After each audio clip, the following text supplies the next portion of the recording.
wabarakatuh. Waalaikumsalam warahmatullahi wabarakatuh. Bismillahirrahmanirrahim. Wassalatu wassalamu ala Rasulillah wa ala alihi wa sahbihi wa wala. Amma ba'du. Rabbi shrah li sadri amin. Wa yassir li amri wa hlul 'uqdatam min lisani yafqahu qawli. Allahumma shalli ala nabiyyin wa ala alihi wa sahbihi. Allahumma inna nas'aluka ilman nafi'an wa amalan mutaqabbalan wa rizqan halalan wa ilman kasiran wa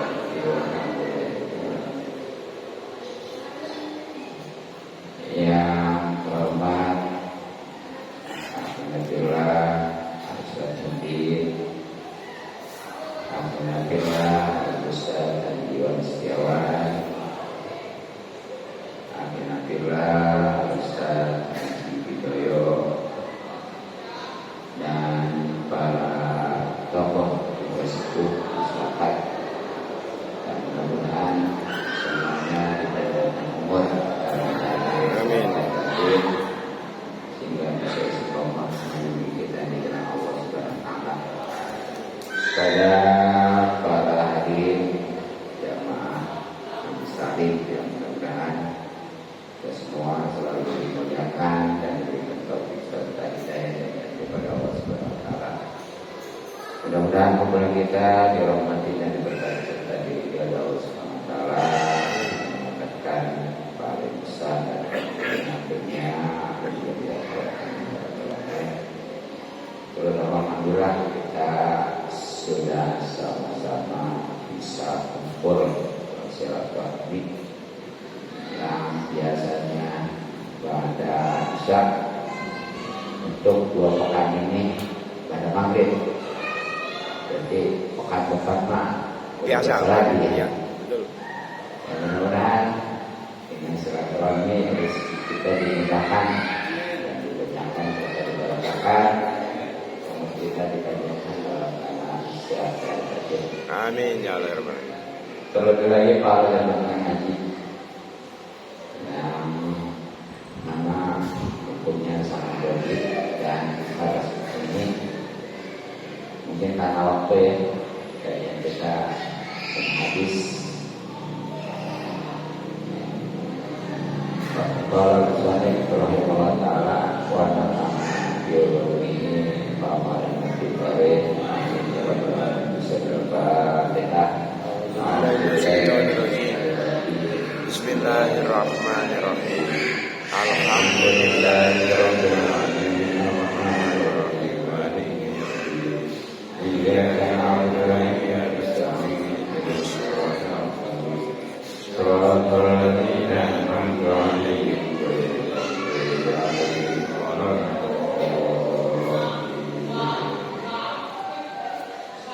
Ya, ini mungkin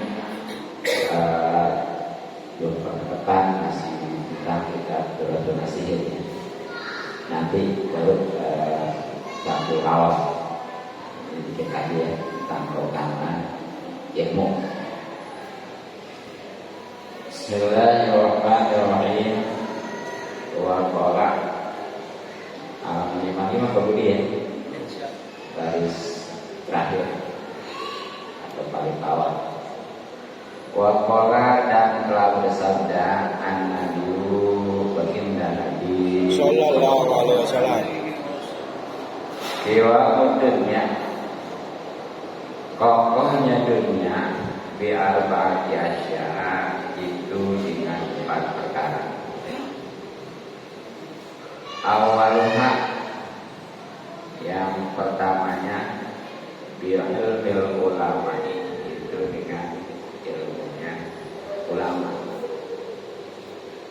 Wasani dan yang kedua bi'adilil umara itu dengan keadilan umar. Wasalisu dan yang ketiga bisakhawatirnya itu dengan kedermawanan orang-orang kaya. Warabimu, dan yang keempatnya bid'awatil fuqara'i, itu dengan doanya orang-orang fakir. Jadi kokohnya alam dunia ini karena memang terwujudnya yang namanya balatun baibun wabun kufur ya, sebagaimana ada ketua Nabi Ibrahim ya kalau itu dengan 4 perkara ini harus semuanya ada. Kalau nggak ada salah satunya belum bisa ya. Makanya mudah-mudahan ya saat ini ada sehingga terwujudlah apa yang kita harapkan, yaitu suatu dunia atau negara yang kokoh, yang jadi balatun balatun walaupun kokoh. Nah, apa yang tadi itu? Sebagaimana tadi dikatakan awaluha di ilmu ulama. Yang pertama dengan ilmunya para ulama. Yang pertama, kalau alam dunia ini pengen kokoh, ya itu harus digunakan yang namanya ilmu ulama, baik bagi pemerintah, bagi rakyat, bagi orang kaya, bagi orang miskin, bagi perempuan, bagi laki-laki, ya terutama pastinya bagi ulama itu sendiri. Nah, memang ulama itu siapa? Ya, sebagaimana sering kita sampaikan, ulama itu adalah yang berilmu agama dan diamalkannya. Nah, itu terlebih lagi untuk dia. Jadi kalau adanya ilmu ulama dimanfaatkan, baik tadi ya oleh berbagai kalangan, insya Allah alam dunia ini. Yang kedua, ukuran pokoknya alam dunia ini sebagaimana tadi dikatakan wasani bi alil umar, yaitu dengan kehadiran umar. Jadi yang kedua, kalau dunia ingin kokoh, itu yang namanya umar harus hadir. Siapa umar? Umar itu pemerintah, baik dari daerah, dari wilayah, wilayah itu daerah dulu. Pokoknya dari wilayah, daerah sampai ke pusat ya. Intinya lah dari presiden, kemudian gubernur, kemudian bupati, kemudian camat, kemudian lurah, dan yang bawahnya presiden. Itu harus adil ya. Nah, adil itu gimana? Ya tentunya proporsional. Artinya menempatkan pada tempatnya. Kan pada dasarnya yang namanya pemimpin, yang namanya pemerintah ya, itu kalau mengikuti atau mencontoh Rasulullah SAW adalah bukan ingin dilayani, tapi melayani. Nah, dari sini jangankan dia mau memeras gitu ya, justru harus melayani, harus dia yang susah. Bahkan kalau Rasulullah ya kalau bicara apa Rasulullah paling dulu. Kalau bicara enak umat gitu. Kira-kira sekarang ada kayak gitu. Betul, adil ya.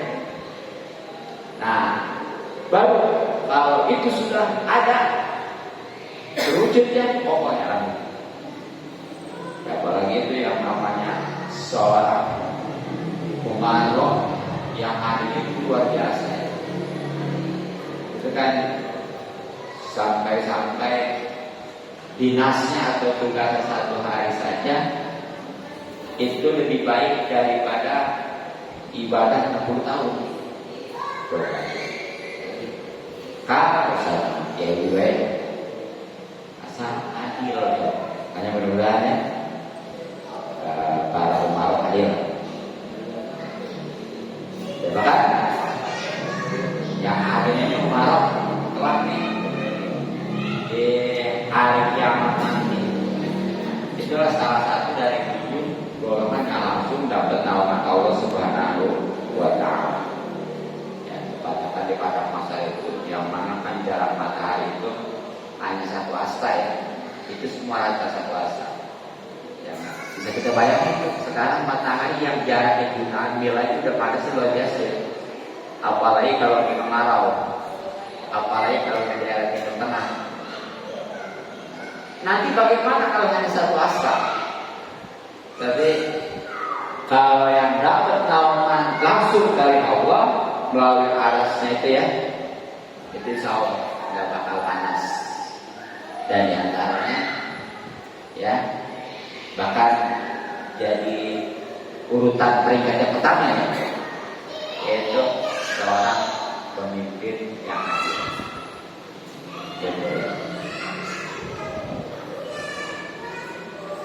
Nah, artinya apa nih? Jadi seorang pemimpin ukurannya bukan karena rajin sholat atau bukan, bukan karena rajin puasa bukan, bukan karena dia dermawannya bukan, tapi karena keadilannya. Jadi masing-masing ada ranahnya dia.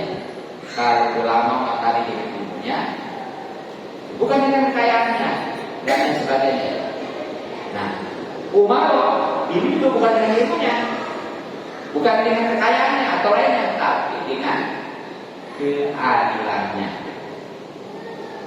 Itu yang kedua. Kemudian yang ketiga, wasalisu bisaqawatil aniyah. Jadi yaitu dengan kedermawanan orang-orang kaya. Itu yang ketiga, kunci kekokohan alam dunia ini dengan kedermawanannya orang-orang kaya. Bahkan pernah saya katakan bahwa orang yang dermawan itu ya, insya Allah dia dicintai oleh Allah, dicintai oleh manusia, betul, dekat ke surga dan jauh dari neraka. Makanya insya Allah kalau memang orang-orang kaya yang dermawan itu kokoh alamnya. Dan dari sini bisa dipahami bahwa orang kaya mah yang harus dia sinergikan ya, bukan berarti dia rajin sholatnya, bukan rajin puasanya, dan bukan dengan ilmunya, karena memang bukan ranahnya gitu ya. Jadi orang kaya yang tak berilmu ngomong-ngomong agama, bahkan bukan karena dia keadilannya, karena memang bukan umaroh, tapi dengan kedermawanannya. So akan kokoh ini. Yang keempat, yang terakhir, walau bidawatil fuqara, yaitu dengan keadilan, dengan dakwanya, doanya orang-orang fakir. Jadi yang keempat, kunci kokohnya alam dunia ini adalah dengan doanya orang-orang fakir. Nah, kenapa? Bukannya dermawannya, doanya dia udah tenang, mungkin doanya lebih dijawab ya, ataupun mungkin seorang pemimpin yang adil yang memang itu manfaatnya banyak, bahkan bukan karena ilmunya ulama, bukan. Jadi proporsinya kalau orang miskin mah fuqara ya, itu adalah dengan doa Sebab ya kalau dengan ilmu ya memang bukan bidangnya, kalau dengan keadilan bukan bidangnya, apalagi dengan kedermawanan gitu ya. Walaupun memang yang namanya dermawan itu jangan nunggu kaya, nanti nggak kaya. Jadi jangan istilahnya, saya mah dermawan nanti udah kaya, nggak kaya. Itu nggak ada secret ya. Coba kalau yang syukur kan yang namanya dermawan ini kan juga kondisional ya. Jadi kalau orang yang penghasilan umpamanya jutaan berapa presentasinya gitu ya, yang umpamanya 100.000 berapa gitu, sesuai kan itu. Jawaban pernah saya katakan, orang kaya dermawan, dia saudaranya itu 1 juta, yang penghasilan umpamanya 1 miliar gitu ya. Sementara orang miskin yang menghasilkan 1 juta, dia itu saudaranya berapa? Katakan 100.000, bahkan 10.000 ya, meski dia mana? Yang 10.000. Kita 10.000 ya. Gitu. Jadi yang pentingnya dia sodako maksudnya ini. Tapi kalau bicara dermawan yang supaya puas itu lah kaya.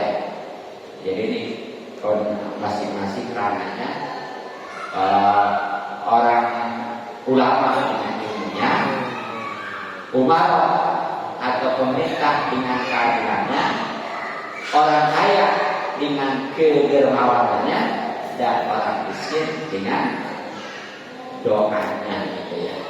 Dan mungkin kalau orang miskin mah karena mungkin dia lagi kepepet ya, jadi serius sekali ya, makanya maju gitu aja dijaga gitu, dihayati kecil dong. Kan kalau orang kaya mah ya selalu aja gitu ya. Ataupun banyak ulama lah, ya, asal doa aja dah. Begitu juga pemerintah ya. Tapi kalau ada kondisinya gitu ya, itu mengharuskan dia untuk serius gitu kan, betul-betul ya. Itulah kalau ada yang 4 hal ini, yakni ilmunya ulama dipakai oleh seluruh kalangan, terutama oleh ulama itu sendiri. Yang kedua, keadaan ulama, keadilan pemerintah benar-benar dibuktikan. Ketiganya adalah kedermawanan orang-orang kaya, juga doanya orang-orang fakir. Nah sekarang bagaimana kalau itu nggak ada salah satunya?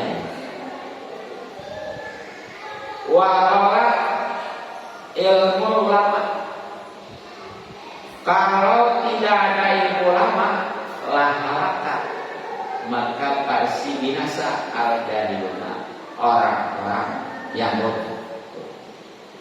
Ini mampu kepala apanya ya, kalau Islam aja. Sebaliknya gitu. Yang kata lain, bagaimana kalau nggak ada yang 4 hal? Ada antaranya. Tadi kan harus ada ilmu ulama. Sekarang bagaimana kalau nggak ada ilmu ulama? Di sini bukan berarti harus ada aja ya, kadang-kadang harus ada gitu. Kadang-kadang ilmu ulama ada tapi nggak dipakai. Apalagi kalau nggak ada sama sekali. Bahkan memang nanti ya di zaman itu kan ada istilah di antara kiamat itu adalah hilang ilmu. Itu bukan berarti ilmu hilang ya, tapi orang-orang yang berilmunya dicabut.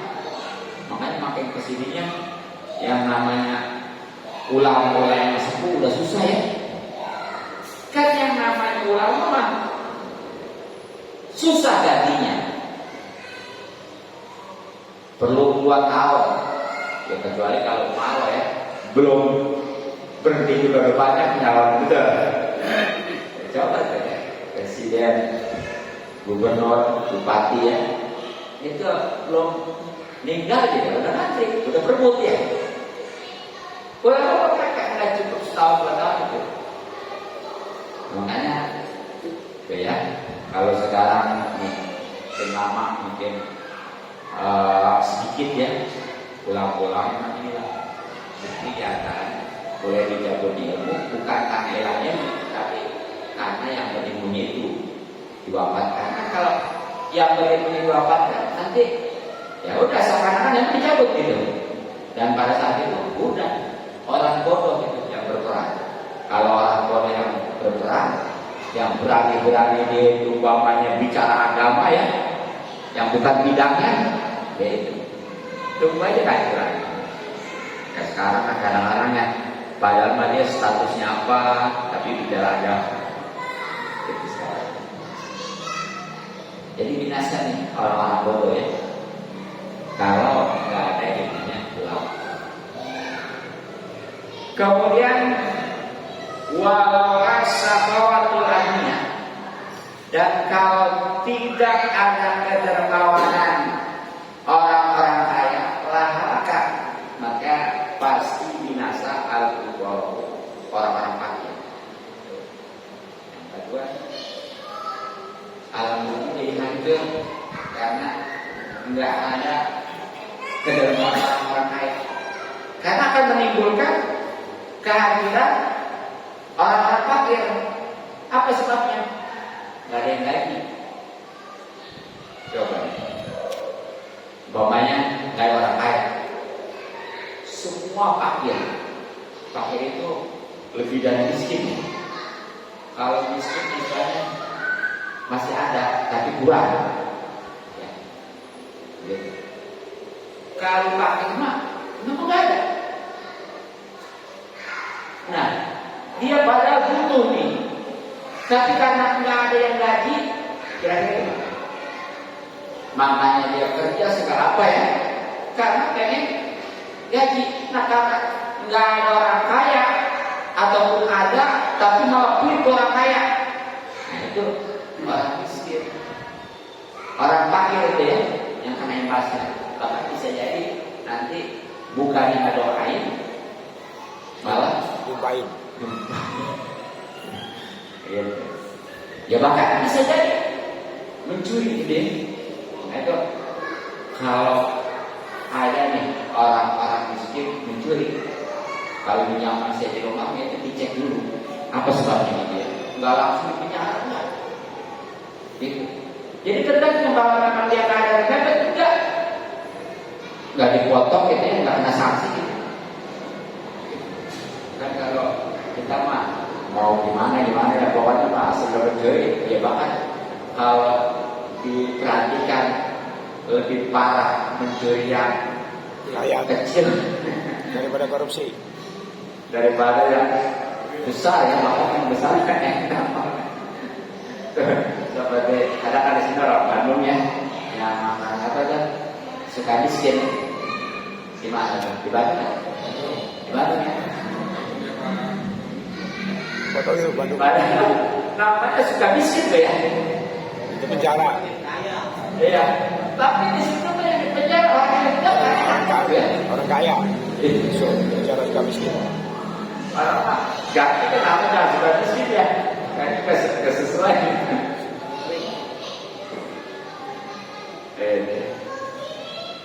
Nah, ada. Kemudian yang ketiga,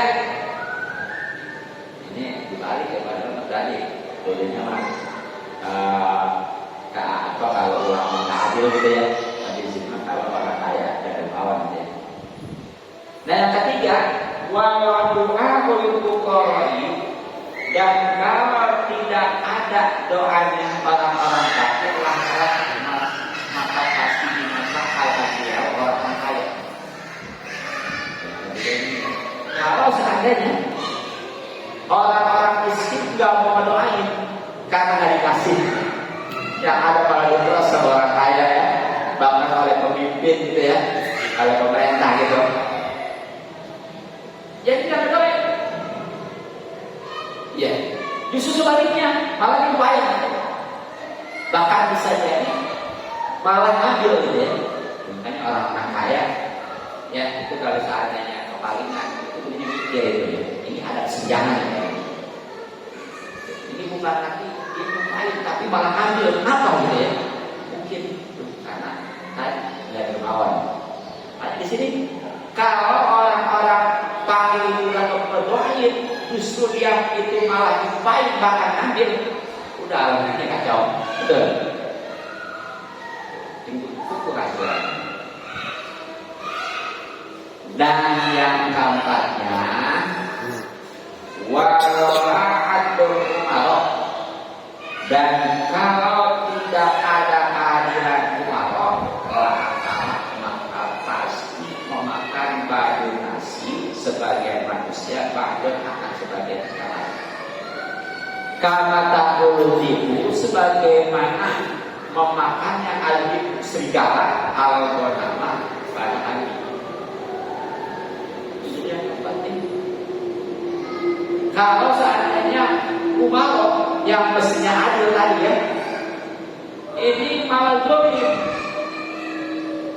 bukannya menaungi rakyat, melindungi rakyat, melayani rakyat, malah memeras, malah menyengsarakan. Ya. Jadi ini bisa jadi pemimpin gak ada sama sekali, bisa jadi ada pemimpin tapi nggak adil. Mungkin kalau ya, jadi kalau pengertian nggak ada sama sekali pemimpin ya, bisa jadi pemimpin ada di pemerintah tapi nggak adil. Apalagi kalau nggak ada pemerintah gitu, maka itu bisa dipastikan manusia saling memangsa. Pokoknya siapa yang kuat, siapa yang pintar, itu yang menang. Kita sekarang langsung. Ya, pokoknya siapa yang kuat, dia yang berkuasa, yang menang. Karena memang keadilan umat ini nggak ada. Dan kalau begitu kira-kira gimana ya? Udah dah kacau ya. Ya seperti contohnya serigala yang memakan kambing itu, pokoknya di padang ya, di padang pengembaraan pokoknya. Nah di situ banyak kambing-kambing, karena memang nggak ada yang intrusikan, nggak ada yang ngatur, nggak ada undang-undang gitu ya, ataupun ada undang-undang tapi nggak adil gitu ya. Begitu ya. Ada tuh semuanya serigala memakan kambing. Coba kalau ada pemimpin ada undang-undang, tapi benar undang-undang ya, nggak memihak atau menguntungkan mereka gitu. Ya, insya Allah nggak bakal. Ya bahkan dia yang namanya hutan gitu. Itu karena ada pemimpinnya, jadi nggak terlalu kacau ya. Dan ada pemimpin yang ada. Singa. Ya singa itu ya. Ya. Jadi memang kehadiran pemimpin yang namanya pemimpin itu pentingnya. Tempatnya juga penting lagi adalah kehadirannya. Karena memang walaupun ada pemimpin, kalau nggak adil tetap aja. Ya, itu gak ada bedanya kan? Nggak ada pemimpin. Jadi saling memaksa, siapa yang paling kuat, siapa yang paling berkuasa, siapa yang paling kaya, itulah yang menang. Tuh, kaca gitu ya. Dan ini kudu benar-benar semuanya masing-masing porsinya gitu. Ya ulama ininya tuh harus benar-benar dimakamkan ya, dipakai semua kalangan. Ya umarok dari berbagai kalangan itu juga harus benar-benar buktikan keadilannya. Nah, orang-orang kaya itu yang dermawan, jangan malah makin parah ya. Dan orang-orang yang miskin, fakir itu jangan berat-berat untuk mendoakan, baik mendoakan orang kaya supaya lebih dermawan lagi gitu ya. Ya kalau dikasih makanya orang miskin doain aja ya. Ya kalau orang kaya ini dermawan, apalagi orang miskin, itu jauh orang miskin itu berdoain ya. Ya bahkan yang namanya nasiman itu yang lebih kerasnya, yang lebih menyentuh orang miskin. saat itu biasa. Tapi kalau orang miskin, betul-betul rasa ya. Nah, kemudian tadi orang miskin juga yang berat untuk mendoakan semua hal itu tadi ya.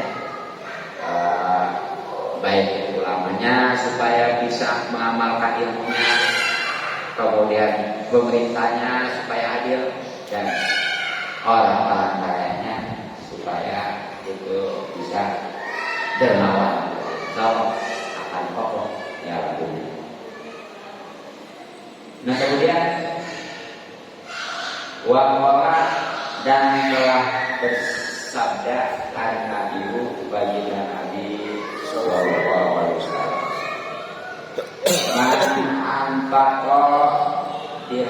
man anfaqo siapa yang menginfakkan dirhaman 1 dirham ala thalibul ilmi kepada yang menuntut ilmu, bahkan nama anfaqo maka seakan-akan dia sudah menginfakkan istilahnya balik seperti gunung Uhud minal dhahabi berupa emas al-ahmari yang merah bisa dinilai darah 3 tahun. Tuh. Jadi siapa aja nih itu buat dong dan yang menimpakan nih hartanya gak usah banyak 1 dirham aja. 1 dirham itu berapa sih? 50.000 kurang lebih ya. Ya, kalau di kurs rupiah kan itu dirham Arab ya. Kurang lebih 50.000 ya. Tapi diinfakannya nggak asal aja gitu ya. Bukan buat masjid, bukan buat sholat, tapi kepada yang menuntut ilmu, yang ngaji dijaminin ya, ataupun yang membantu dia yang santri gitu ya. Atau kalau seperti ini mah sengaja ngasih jamuan gitu. Iya kan? Kasih jamuan. Wajib toyok. Wajib toyok. Ada soal. Lagi dia mah dapat aja soalnya. Dia mesti tiap malam 1 kan itu wajinya lebih dari kali ngumpul itu juga gitu. Nah itu orang tersebut itu ya yang mengimpakkan hartanya 1 dirham aja, gak usah banyak. Ya syukur-syukur sih bilang ya pada yang berbeda, maka dia itu seperti infak intinya gunung ya, apa gunung Uhud atau kata lain emas segede gunung Uhud di jalan Allah gitu ya. Kira-kira tahu yang pernah umroh tapi kan ada yang Ini itu adanya di Madinah ya, di Madinah. Iya, misalnya yang ada Paman Suara itu ya. panjang. Ya, kan lumayan itu kalau katanya kayak 14 kilo itu berapa? Berapa? 7 kilo. Ya banyak. Ya 7 kilo ya. Yang namanya gunung kan harus banyak banget. Maka ini diumpamakan emas. Berapa itu ya? Sebab 50.000. Dibalasnya itu emas gunung Uhud segede gunung Uhud itu. Dan itu bukan untuk dimiliki, tapi ya itu diinfakkan di jalan Allah. Ya kan ini orang ya kalau memang sengaja itu sedekah infak emas sebesar itu. Ya bagaimana? Juga kagak ya. Ya, bawa mau infaknya ya. Dan memang karakter manusia itu istilahnya jangankan dia itu baru 1 gunung ya, beberapa gunung dari luasnya. Sampai anak hadis itu seandainya seorang itu sudah punya kekayaan ya, emas sebesar gunung, kalau ditawarin pasti bisa mau. Jadi yang bisa memutuskan, yang bisa memuaskan tentang kerakusan ya manusia itu adalah satu, maksudnya kematian. Makanya di dalam kata kasurangan al-hakum gitu ya. Al-hakum cuma disambung al-hakum gitu ya. Al-hakum telah melalaikan kalian. Melalaikan daripada Allah Subhanahu wa taala jauh. Apa?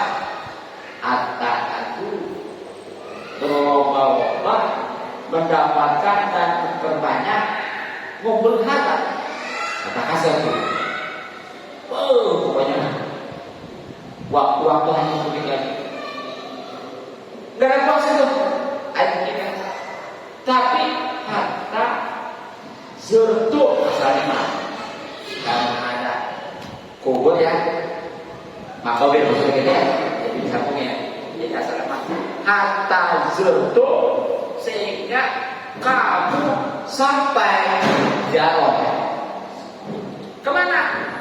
Mau ke kuburan. Apa tuh? Nanti. Jadi yang bisa memuaskan itu ya. Dan itu mah disayangkan. Jadi ada dua sebenarnya yang bisa memuaskan daripada sifat toma atau maksudnya. Satu memang itu mau nggak mau yang namanya kematian, tapi itu bagus. Kalau yang bagus mah kita sendiri usaha.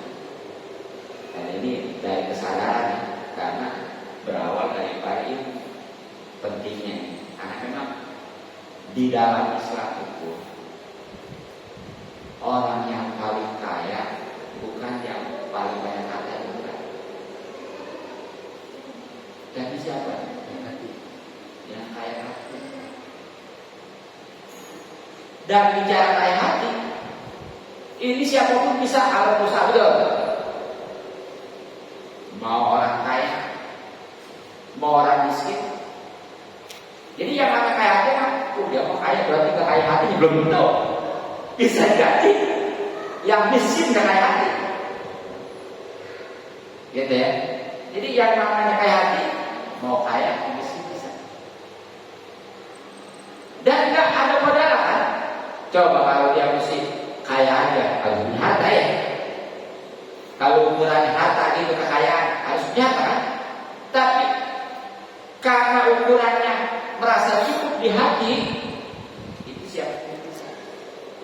Mau kaya, mau miskin. Memang ini gak mudah sih, ya.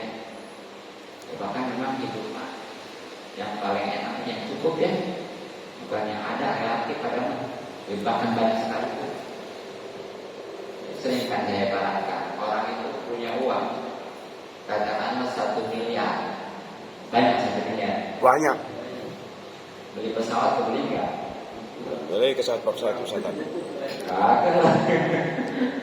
Helikopter itu ya. Pesawat telepon. Timbangannya antara 4-6 miliar ya. Iya. Helikopter, apalagi jet Pak. Ya. Iya. Padahal itu 1 miliar banyak, tapi karena keinginannya nggak sesuai, kurang. Betul. Tuh. Tapi kalau ada enak, dan itu harus disesuaikan dengan kemampuan. Ya. Makanya itu yang membuat sengsara itu keinginan nggak sesuai dengan kemampuan. Itu udah selama pemerintah ya. Makanya kalau sudah ingin ukur dulu, jangan langsung keinginan aja. Silakan ini, tapi sekali lagi ukur dulu ya dengan kemampuan. Jangan sampai tadi memang punya uang 1 miliar, tapi pengennya pesawat. Bagaimana? Selama sengsara. Coba kalau dia punya uang 1 miliar, hanya pengen beli motor, puluhan bisa jadi ya beli motor apa juga ya. Ini luar biasa ya. Dalam Islam itu luar biasa. Ya kita pengen paling kaya bukan karena banyak harta, asal masih cukup ya. Pengen motor, terus berapa motor? 35 juta ada. Oh, pengen mobil berapa juta? 300 juta ada. Gitu. Kayak gitu ya. Iya, jadi ketika sampai tadi punya uang ke 1 miliar, kayaknya dikit stres. Gitu ya.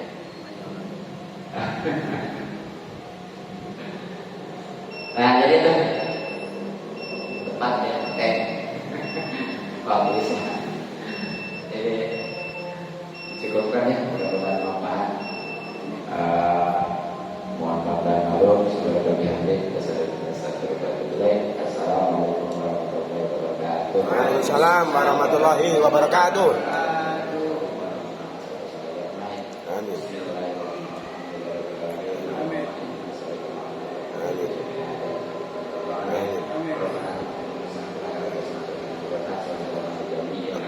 Amin.